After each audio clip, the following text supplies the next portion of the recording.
JJM घोटाले में ED ने बड़ा एक्शन लिया है। पूर्व मंत्री महेश जोशी के आधा दर्जन ठिकानों पर ईडी की टीम पहुंची है। पीएचईडी के 5 बड़े अधिकारियों और ठेकेदारों के अड्डों पर भी ईडी ने रेड मारी है। जेजेएम घोटाले की जांच के लिए ईडी की टीम पहुंची है और ठेकेदार और अधिकारी पूर्व मंत्री महेश जोशी के करीबी बताए जा रहे हैं और इस ईडी के एक्शन से हड़कंप मच गया है।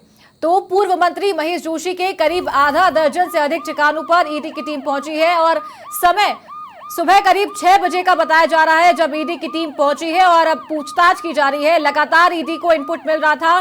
पहले भी जलदाय मंत्री महेश जोशी के करीबियों पर ईडी ने शिकंजा कसा था और अब लगातार कार्रवाई भी चल रही थी और इसी के साथ अब पूरा इनपुट मिलने के बाद में, पुख्ता जानकारी मिलने के बाद में पूर्व मंत्री महेश जोशी के घर पर ईडी की टीम पहुंची है और साथ ही पूछताछ में ये भी सामने आया है, जो कारीगर वहां पर काम कर रहे थे उनसे ये भी जानकारी मिली है कि 2 दिन तक उन्हें काम पे आने के लिए मना कर दिया गया है। तो शायद ये संभावनाएं जताई जा रही है कि अब 2 दिन ईडी की कार्रवाई यहां पर चलेगी। ईडी की टीम यहां पर मौजूद है और अंदर जांच पड़ताल जारी है।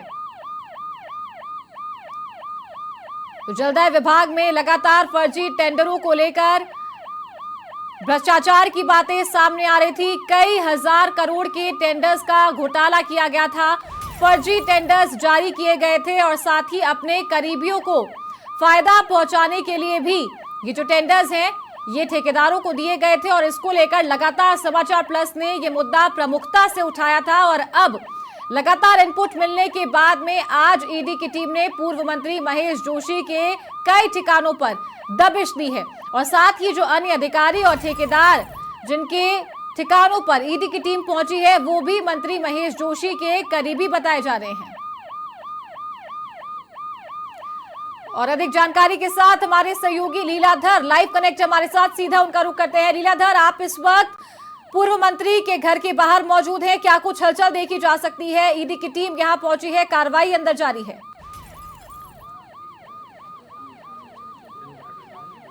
जी बिल्कुल चारों बताना चाहूँगा, हमने पहले भी समाचार प्लस ने सबसे पहले ब्रेक समाचार प्लस ने किया है और सुबह 6 बजे से जो ईडी की कार्रवाई चल रही है।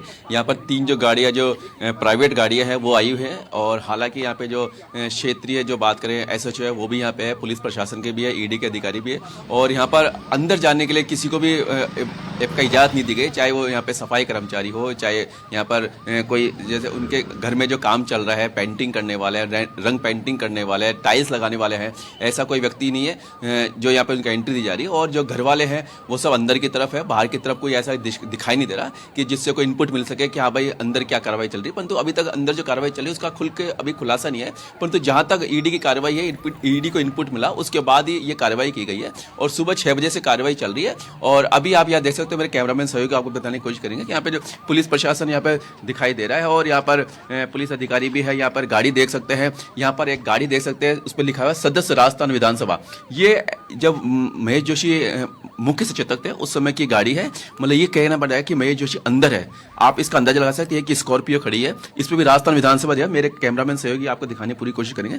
इन दोनों गाड़ियों पे उस पर लिखा सदस्य राजस्थान विधानसभा, इस पर लिखा है राजस्थान विधानसभा। तो दोनों ही गाड़ियां यहाँ पे है, तो इसका मतलब है कि ये दोनों गाड़ियां ही महेश जोशी की पर्सनल, हालांकि इन पे नाम मिटा हुआ है। तो क्योंकि जब बात करें मंत्री नहीं है, अब वो चुनाव हार चुके हैं, तो ऐसे में न जो नाम पट्टी काटी है, परंतु दोनों गाड़ियां महेश जोशी के, चाहे उनके एक पुत्र की हो चाहे खुद की हो, दोनों यूज़ करते हैं। तो इससे पूरा है सीधा है कि पूरा कहना पड़ेगा कि महेश जोशी अंदर की तरफ ही है। हालांकि अभी तक बाहर की तरफ से कोई इनपुट नहीं आ रहा है और जो पुलिस अधिकारी है वो कभी ईडी के अधिकारी अंदर की तरफ जा रहे हैं, कभी बाहर की जा रहे हैं, क्योंकि उनकी जो सामान चाहिए वो सब अंदर लेके जा रहे हैं और कार्रवाई करी जा रही है। जी चारू। जी लीलाधर, तस्वीरें आप लगातार दिखा रहे हैं, लाइव एक्सक्लूसिव तस्वीरें। ईडी के अधिकारी दिखाई दे रहे हैं, पुलिस प्रशासन के लोग मौजूद हैं, सिक्योरिटी के भी पुख्ता इंतजाम है। तो ये कहना अब ठीक होगा कि पूर्व मंत्री महेश जोशी का जो राजनीतिक करियर है वो भी दांव पे लगा हुआ है, क्योंकि उन्हें एक तरफ टिकट नहीं दिया गया था, हाल ही में विधानसभा चुनाव हुए थे और साथ ही उन्हीं के पार्टी के लोग उनसे किनारा करते भी नजर आए थे। खबरें ये भी थी कि वो दिल्ली के भी चक्कर काट रहे थे टिकट के लिए, लोगों को मनाने की कोशिश की जा रही थी। फिर बीच में खबरें ये भी आ रही थी कि वो बीजेपी में शामिल होने वाले थे, लेकिन इन सभी बातों का खंडन कर दिया गया था। लेकिन इस बात से ये तो जाहिर हो गया था कि जब उन्हें टिकट नहीं दिया गया था तो कहीं ना कहीं उनके पार्टी के लोग उनसे किनारा कर रहे थे।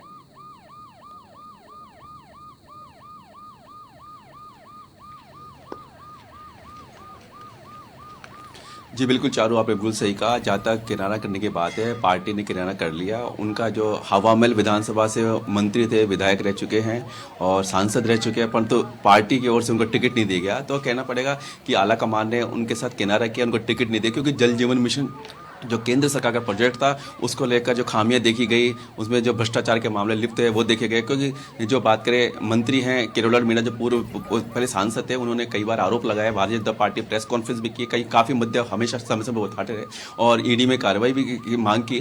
परंतु अब वो कार्रवाई देखा, आप यहाँ पे माहौल देख सकते हैं कि जो आसपास के मकान हैं वहाँ से लोग देख रहे हैं कि आखिर उत्सुकता का माहौल आखिर हो क्या रहा है। हालांकि लोग देख रहे हैं ईडी की कार्रवाई चल रही है, हालांकि कुछ लोग समझते हैं, कुछ लोग देख रहे हैं कि ईडी की कार्रवाई क्या होती है। तो लोगों में उत्सुकता का माहौल है कि आगे क्या होगा। तो लीलाधर के आसपास में कोई लोग या ऐसे ड्राइवर्स आपको नजर आ रहे हैं जिनसे बातचीत अभी हो सकती है कि कब तक ये कार्रवाई चलने वाली है और ईडी की टीम यहाँ पर कब आई थी? क्योंकि जिस तरीके से वहां पर मौजूद कारीगर ने कहा था कि दो दिन के लिए उन्हें आने के लिए मना कर दिया गया है, इसको लेकर क्या कुछ ज्यादा जानकारी मिल सकती है अगर आसपास की इससे बातचीत हो पाए तो? जी बिल्कुल चारू, आपने कहा कि ईडी के कार्रवाई में बताना चाहूँगी। ईडी की कार्रवाई में कोई व्यक्ति बोलता नहीं है, ना अधिकारी बोलते हैं, ना कोई कर्मचारी बोलते हैं। तो ईडी की कार्रवाई चल रही है और जहाँ तक उत्सुकता का माहौल यहाँ पे देख सकते हैं, माहौल देख सकते हैं, लोग छतों से देख रहे हैं। मेरे कैमरामैन सभी को दिखाना चाहेंगे, लोग छतों से देख रहे हैं, आसपास के लोग उत्सुक और मीडिया पूरी है, जो मीडिया आ चुकी है। अभी केवल मीडिया का घेरा देखा जा रहा है, आम पब्लिक है जो केवल दूर से देख के जा रही है। और पास ही एक मंदिर है, जो मंदिर में दर्शन करने वाले लोग आ रहे हैं और मंदिर के दर्शन करके भगवान की पूजा अर्चना करके निकल रहे हैं। तो ऐसे में हालात देखे, लोग अपनी छतों से देख रहे हैं, बालकनी से निकल के देख रहे हैं कि आखिर हो क्या रहा है। क्योंकि ईडी की कार्रवाई, क्योंकि महेश जोशी एक मजबूत नेता के रूप में देखे जाते हैं, कांग्रेस पार्टी के अंदर अशोक गहलोत के खास एक सिपह सालार के रूप में देखे जा रहे हैं। ऐसी कार्रवाई होने के बाद अब देखना पड़ेगा कि क्या वास्तव में कांग्रेस पार्टी अपना क्या स्टैंड ले पाती है। बिल्कुल ठीक कहा आपने लीलाधर, क्योंकि जिस तरीके से एक्शन मोड में राजस्थान की सरकार नजर आई है, आते ही एसआईटी का गठन किया गया, एंटी गैंगस्टर टास्क फोर्स का गठन किया गया और जेजेएम घोटालों पर भी जब बातचीत की गई थी कांग्रेस के नेताओं से, अधिकारियों से, तब उन्होंने कहा था कि ईडी की कार्रवाई हो सकती है और ईडी की कार्रवाई होनी भी चाहिए, लेकिन वो अपनी छवि बिल्कुल साफ बता रहे थे। लेकिन अब जो ये एक्शन यहाँ पे ईडी के द्वारा लिया गया, इसके बाद ही तमाम जानकारियां मिल पाएंगी कि आखिर क्या कुछ इस कार्रवाई के बाद में निकल कर आया है।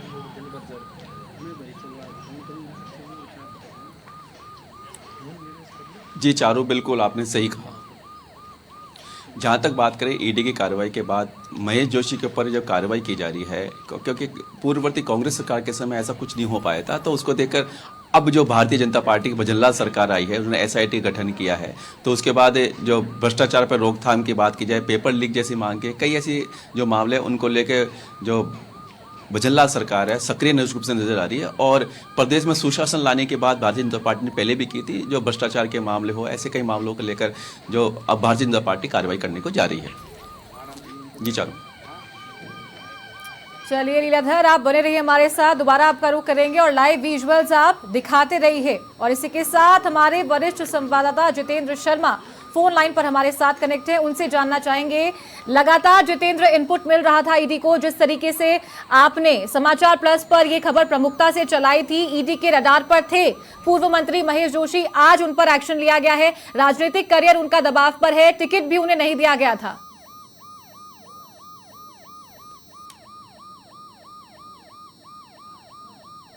जब पीएचडी मंत्री रहे तो उनके कार्यकाल में जलदाय विभाग में भ्रष्टाचार कहे, फर्जीवाड़े के मामले कहे, इन तमाम मामलों में नंबर 1 पर आ गया।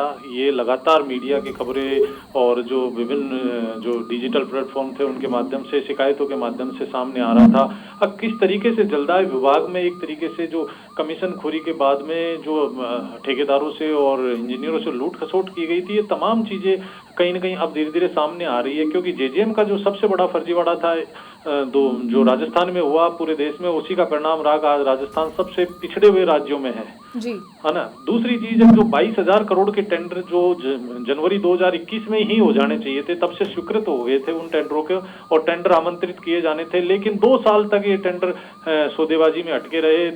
तीसरा साल ये खत्म होने को आ गया, लेकिन अभी तक वो टेंडर नहीं हो पाए। पहली बार जब साइट विजिट की शर्त लगाई तो उसके कारण इस मामले को लेकर शिकायतें हुई, मीडिया में भी मामला उठाया गया, उसके बाद इन टेंडरों को निरस्त किया गया। दूसरी बार भी ये सारा खेल दोबारा से जब टेंडर आमंत्रित किए गए तो वही सौदेबाजी का खेल चलता रहा। सबसे बड़ी चीज थी कि जो ठेका कंपनियों ने जो फर्जी सर्टिफिकेटों, फर्जी दस्तावेजों के आधार पर बड़े लेवल पे काम लिए और उन कामों को जब फर्जीवाड़ा उजागर होकर उन पर कार्रवाई होनी चाहिए थी, लेकिन वो कार्रवाई न करके उन मामलों को दबाया गया, सौदेबाजी की गई, करोड़ों रुपए वसूले गए ठेकेदारों से। और उसके बाद जब ईडी तक इस मामले की शिकायत पहुंची तो ईडी ने इस मामले में दस्तक की राजस्थान में, और उसी का परिणाम है कि लगातार ईडी कार्रवाई कर रही है। करीब 2 दर्जन से ज्यादा ठेकेदारों, इंजीनियरों और दलालों से ईडी अब तक पूछताछ कर चुकी है। जी। जल्दी अब मैं एक जानकारी देना चाहूंगा कि इस मामले में कई अधिकारी और पीएचडी मंत्री सहित कई आला अधिकारी है, कई ठेकेदार है, वो लपेटे में आने वाले हैं। ईडी लगभग उस दस्तावेजों के आधार पर उनके करीब पहुंच चुकी है और अब ये फाइनल रेड मानी जा रही है ईडी की कि अगर आप कुछ और उनसे पूछताछ में चीजें निकल कर आती है तो ठीक है, अन्यथा अब ईडी जल्दी इस मामले में बड़ी कार्रवाई करेगी। जी जितेंद्र, ये जो ठेकेदार और जो अधिकारी बताए जा रहे हैं उनको लेकर कुछ जानकारी है कि कौन से वो अधिकारी हैं और ठेकेदार हैं जिनके घर पर, ठिकानों पर ईडी की टीम ने दबिश दी है? देखिए, जो अब तक जो मामला सामने आया है उसमें ईडी जो जेजेएम का एक तो इरकॉन के फर्जी दस्तावेजों से जुड़े हुए मामलों का जो प्रमुख प्रकरण है, जिसमें कि फर्जी दस्तावेजों का मामला सामने आ गया था, लेकिन उसके बावजूद भी उस फर्म को 400 करोड़ के काम दिए गए, उसको करोड़ों रुपए का भुगतान किया गया। शिकायतें होने के बाद में इरकॉन के द्वारा लिखित में शिकायत करके कार्रवाई के लिए लिखा गया कि हमारे फर्जी सर्टिफिकेटों का उपयोग किया गया, लेकिन उसके बावजूद भी उस फर्म को पर कार्रवाई करने की बजाय जो मैसर्स गणपति ट्यूबवेल और मैसर्स श्याम ट्यूबवेल कंपनी है उस पर कार्रवाई करने की बजाय उसे बचाया गया, करोड़ों रुपए का उसको भुगतान किया गया, 400 करोड़ रुपए के उसको काम दिए गए। तो इन तमाम मामलों में जो मिलीभगत सामने आई थी उसी को लेकर ईडी कार्रवाई कर रही है। ईडी इस मामले को लेकर जल भवन में भी रेड कर चुकी है और इसके अलावा उन्होंने जो संजय बढ़ाया है, पीएचडी मंत्री के करीबी माने जाते थे, उनके घर पे भी छापा मारा, हरसी मीणा के घर पे छापा मारा जो जलदाय विभाग में एससी है, और एडिशनल चीफ इंजीनियर जयपुर का चार्ज था उनके पास में। एक्सियन सापुरा थे जो विशाल सक्सेना जो अभी सस्पेंड चल रहे हैं, उनके घर पे भी छापा मारा। इसके अलावा केडी गुप्ता के घर पे छापा मारा, जो एसीएस थे तत्कालीन एसीएस सुबोध अग्रवाल, उनके घर पे भी ईडी और आईटी की टीम ने छापा मारा था। इसके अलावा उनके जो सलाहकार थे, जो सेक्रेटरी बोर्ड भी है, शुभांशु दीक्षित है, एडिशनल चीफ इंजीनियर है, उनके घर पे भी छापा मारा। Chief engineer special project Dinesh Goyal है, उनके घर पे भी ईडी कार्रवाई कर चुकी है। और आज इस मामले से जुड़े हुए अन्य ठेकेदार जो कि बांसवाड़ा का है, डूंगरपुर के हैं और 1-2 दलाल है, उनके यहाँ भी ईडी कार्रवाई कर रही है। जी चलिए, तमाम जानकारी के लिए आपका बहुत शुक्रिया। तो ये थे हमारे वरिष्ठ संवाददाता जितेंद्र शर्मा, फोन लाइन पर हमारे साथ कनेक्ट थे, जिन्होंने बताया कि अब ईडी एक्शन मोड में नजर आ रही हैं। जितने भी फर्जी टेंडर्स जारी किए गए थे ठेकेदारों को, जिनको बचाने की कोशिश की जा रही थी, जिनमें अधिकारियों को बचाने की कोशिश की जा रही थी, अब उन पर शिकंजा कसता नजर आ रहा है। और इनपुट मिलने के बाद ही, पुख्ता इनपुट मिलने के बाद ही ईडी की टीम ने आज करीब 2 दर्जन से अधिक ठिकानों पर दबिश दी है। आधा दर्जन से अधिक ठिकानों पर पूर्व मंत्री महेश जोशी के ठिकानों पर ईडी की टीम पहुंची है। और ये विजुअल्स के जरिए आपको दिखा रहे हैं, ये पूर्व मंत्री महेश जोशी का घर है। गाड़ियां यहां पर खड़ी है, प्राइवेट गाड़ियों में वो आए हैं और इसी के साथ टीम यहां पर अंदर मौजूद है और पूछताछ अभी की जा रही है।